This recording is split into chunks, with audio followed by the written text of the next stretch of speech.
Bom dia, Irene. Quando faço uma avaliação qualitativa e não identifico o risco, mesmo assim preciso quantificar? Exemplo, uma cozinha climatizada. Irene, depende, tá? Lembra o seguinte, para a insalubridade, para a aposentadoria especial, se você reconhecer o risco, tem que medir, tá? Se você reconhecer o risco, tem que medir. Tá? Então, é obrigado para os agentes que têm limites de tolerância na NR15. Se você reconhecer o risco, tem que medir para dizer que não é insalubre ou que não é especial. Já se tratando de PGR, a avaliação qualitativa ela é aceita.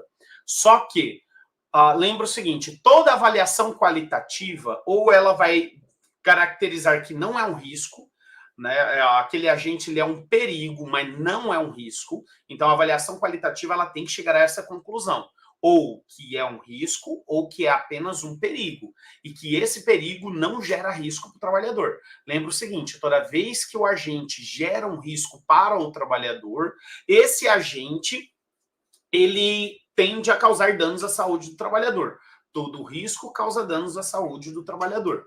Tá? Então, assim, se na tua avaliação qualitativa você conseguiu descaracterizar o risco, então ele é apenas um perigo, não há necessidade de quantificar. Ou, lembrando, estou falando de PGR, tá? Ou, na avaliação qualitativa, reconheceu, é sim um risco, ou seja, ele tende a gerar doenças para o trabalhador. Então, o que acontece? Tem que ser determinado medidas de controle. A tua avaliação qualitativa foi possível determinar medidas de controle? Se sim, também não precisa quantificar. Tá? Não precisa. Tiago, mas isso está escrito aonde? Na própria NR9.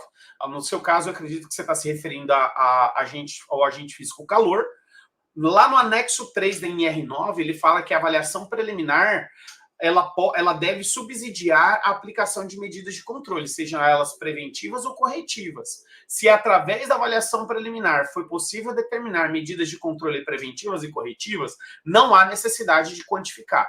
Agora, se não foi possível determinar medidas de controle através da avaliação qualitativa, a avaliação quantitativa ela se faz obrigatória.